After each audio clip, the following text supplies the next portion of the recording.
प्रिय क्रांती मित्र हो, जय भीम, जय अशोक, जय संविधान, जय भारत। सध्या महाराष्ट्रामध्ये आरक्षणाचे उपवर्गीकरण आणि देशामध्ये महिला सशक्तीकरण या संदर्भात जोरदार चर्चा सुरू आहे।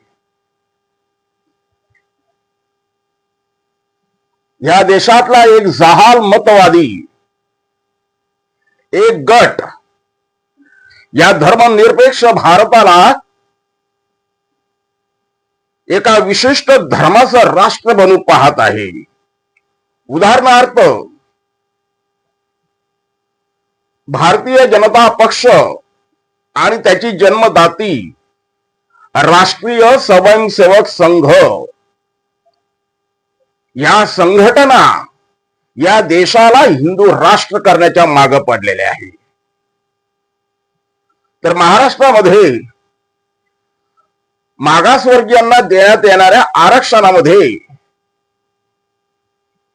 उपवर्गीकरण करण्यासाठी जी बदर समिती नेमली होती त्या बदर समितीचा अहवाल आलेला आहे आणि त्या अहवालावरती आक्षेप मागण्याचे काम सरकारनं जाहीर केलेलं आहे।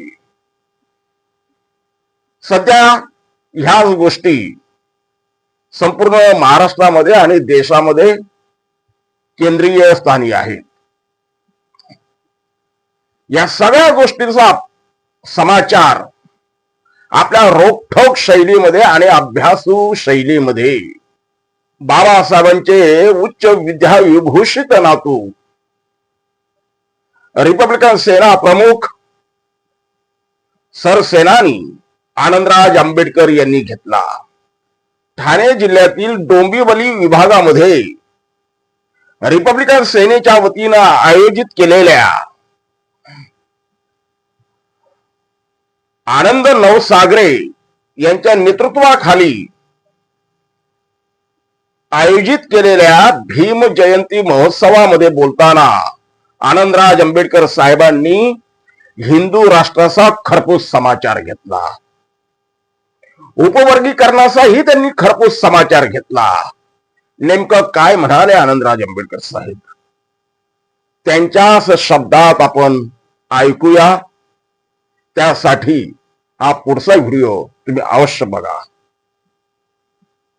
बदला घ्यायचं ठरवलं असतं तर या देशाचे तुकडे करायला बाबासाहेबांना फारसा वेळ लागला नसता। अरे परंतु बाबासाहेब म्हणाले आय एम इंडियन फर्स्ट आणि इंडियन लास्ट, मी प्रथम भारतीय आणि शेवटपर्यंत भारतीय आहे। आणि त्यामुळं बाबासाहेबांनी या देशावर प्रेम केलं। बाबासाहेबांनी जेव्हा अपमान सहन करत आहे इथं असणाऱ्या लोकांमध्ये एक वेगळ्या प्रकारचं जातीय मानसिकतेचं भूत बाबासाहेबांनी धर्मांतराची 1935 ला घोषणा केली आणि 21 वर्ष घेतले धर्मांतर करायला। बाबासाहेबांकडे शीख धर्माचे लोक आले, ख्रिश्चन आले, मुस्लिम आले।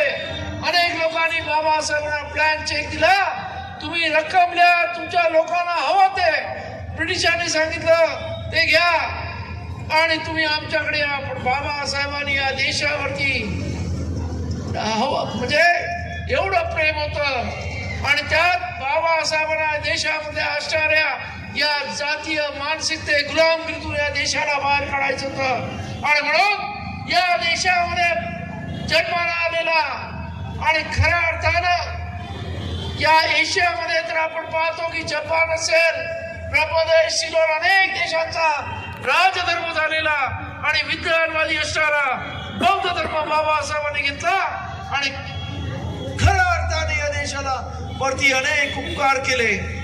आज बाबासाहेब आंबेडकरांना काही लोक दलितांचा नेता म्हणतात, ते अर्धसत्य आहे। बाबासाहेब दलित होते म्हणून दलितांची चळवळ त्यांनी जरूर केली, दलितांना स्वाभिमान मिळावा म्हणून त्यांनी लढले। पण त्याने जे या देशावरती उपकार केले ते अजून कोणी केले नाहीत।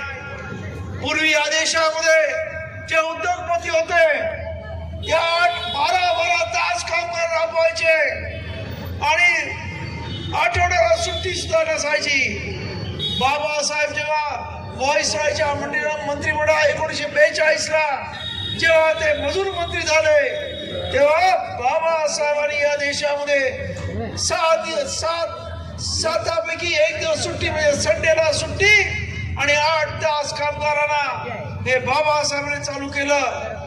तुम्हाला माहित असेल आज या देशामध्ये महिला सशक्तीकरणाचं चालू आहे, परंतु पहिल्यांदा बाबासाहेबांनी या देशामध्ये मॅटर्निटी लिव्ह नावाची महिलांना सुट्टी दिली.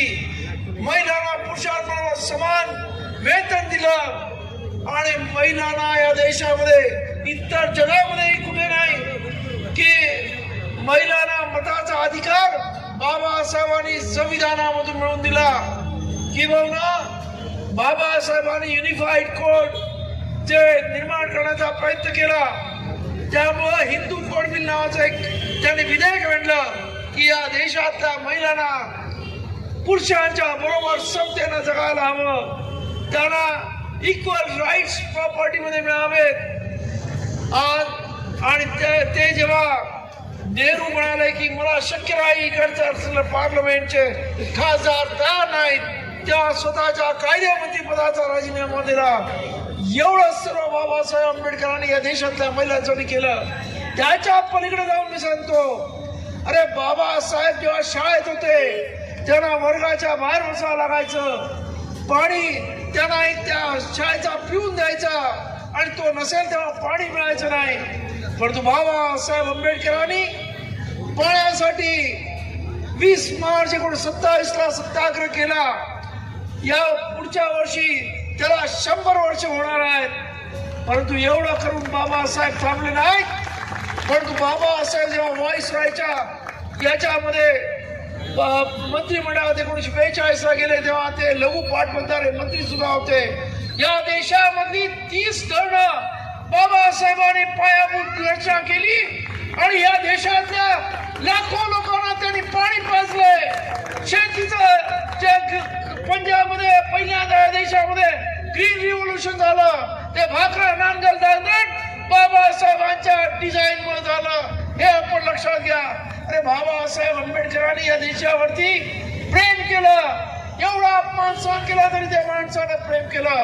म्हणून बाबासाहेब आंबेडकरांना आज या देशातला माणूस कुठच्याही जाती धर्मातला असो आज बाबासाहेबांना नमन करतो. याचं कारण आहे की बाबासाहेबांनी कधी कोणावरती म्हणजे दुस्वास केला नाही. बाबासाहेबांचा अपमान जातीमुळे केला. एक माणूस लंडन मधून त्या काळामध्ये इकॉनॉमिक्स मध्ये डबल PhD करणारा DSc नावाची एक डिग्री घेतली जी या देशामध्ये कोणी घेतली नव्हती. तरी जेव्हा बडोद्याला नोकरी लागला तेव्हा त्याला घर मिळालं नाही, त्याला तिकडचा चपरासी फाईल फेकून द्यायचा अशी परिस्थिती. तरी सुद्धा त्या माणसाने देशावर प्रेम केलं. एवढा मोठ्या मनाचा बाबासाहेब आंबेडकर होता. आणि म्हणून माझा आपल्या सांगणं आहे की बाबासाहेबांनी या देशावर प्रेम केलं, आपण सुद्धा करूया. पण दुर्दैवानं आज या देशामध्ये आपसामध्ये जे काही विकार लावण्याचा प्रयत्न केला जातोय, जातीमध्ये तेढ करण्याचा निर्माण करण्याचा प्रयत्न केला जातोय, हे अत्यंत अश्लाघ्य आहे, अत्यंत दुर्दैवी आहे. आज काही लोक या देशामध्ये हिंदू राष्ट्र बनवण्याच्या गप्पा मारतात. मला कळत नाही, आमच्या देशाबरोबर अजून एक देश तो सुद्धा धर्माच्या नावाखाली वेगळा झाला, ज्याचं नाव पाकिस्तान होतं. त्यांच्याकडे एकच धर्म, त्यांच्याकडे एकच संस्कृती, एकच भाषा, एकच कल्चर असताना सुद्धा त्याची 2 शक्ल झाली. 1971 ला बांगलादेश आणि पाकिस्तान, आणि आता काही दिवसामध्ये अजून शक्यता आहे अजून त्यांची शक्ल होणार आहे. त्यामुळे धर्माच्या नावावरती कुठचा देश एक संघ होत नाही. अरे अख्खा आपण पाहतो आता युद्ध चाललेलं आहे. इराण सौदीवर बॉम्ब टाकतो, इराण कतारवर बॉम्ब टाकतो, इराण ओमानवर बॉम्ब टाकतो. सर्व मुस्लिम राष्ट्र आहेत, ती मुस्लिम आहेत म्हणून एकत्र नाहीत. त्यामुळे धर्माच्या नावावरती किंवा युरोपमध्ये आपल्या बरोबर आपल्यावरती राज्य करणारं ब्रिटन आहे, फ्रान्स आहे, जर्मनी आहे, अनेक पोर्तुगाल, अनेक ते ख्रिश्चन राष्ट्र आहेत. म्हणून ते एक राष्ट्र बनत नाही. धर्माच्या नावाखाली कुठचंही राष्ट्र बनत नाही. बनत ते लोकांमध्ये असणारी एक प्रकारची अस्मिता असायला पाहिजे. पण बाबासाहेबांनी देशाला संविधान दिलं. या देशामध्ये अनेक धर्म आहेत, अनेक जाती आहेत, 7 ते 7,000 जाती आहेत, अनेक भाषा आहेत, अनेक कल्चर आहेत. आम्ही युपीला जातो तर वेगळ्या पद्धती जेवण, साऊथला जातो वेगळ्या पद्धती जेवण, कपडे वेगळे, सर्व वेगळं. तरी सुद्धा हा देश एक सगळं आहे फक्त आणि फक्त बाबासाहेब आंबेडकरांच्या संविधानामुळे, हे आपण लक्षात घ्या. आणि त्यामुळं जे कोणी अशी स्वप्न पाहतात ते या देशाचे मानकरी आहेत असं मी म्हणत समजतो. आणि त्यामुळं या देशामधल्या सर्व जे जे बाबासाहेब आंबेडकरांचा विचार वाचतात, जे जे या देशावर प्रेम करतात, त्यांनी बाबासाहेब आंबेडकर वाचला पाहिजे. बाबासाहेब आंबेडकरांचे विचार आत्मसात केले पाहिजे. तरच हा खरा देश महासत्ता होईल, नाही तर याची शक्ल व्हायला फारसा वेळ लागणार नाही, हे आपण लक्षात घ्या.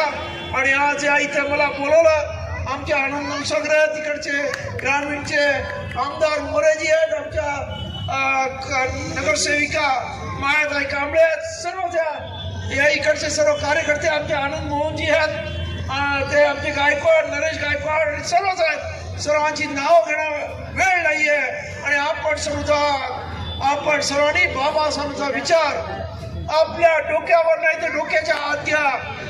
आणि आज अशी परिस्थिती आहे, आज जरी तुम्हाला वाटत असेल की या जातीवादी मनुवादाचं सरकार आहे, परंतु आज सुद्धा युपीला इतर ठिकाणी आम्ही जातो, यादवापासून अनेक लोक आज बाबासाहेबांचे चाहते झालेत, बाबासाहेबांचे अनुयायी झालेत. हळूहळू ज्या पद्धतीने बाबासाहेबांचा विचार लोक वाचतील ते बाबासाहेबमय होतील. आणि हा एक दिवस दूर नाही की हा देश बाबासाहेबांच्या विचारावर चालल्याशिवाय राहणार नाही, एवढंच मी तुम्हाला सांगतो. आणि आपण इथे मला बोलवलं त्याबद्दल आपल्या सर्व मनापासून धन्यवाद देतो. आणि मी माझ्या वाणीला विराम देतो. नमोदाय जय भीम.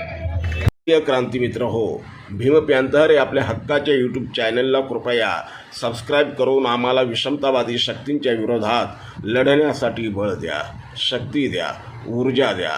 कमेंट करा, लाईक करा, शेअर करा.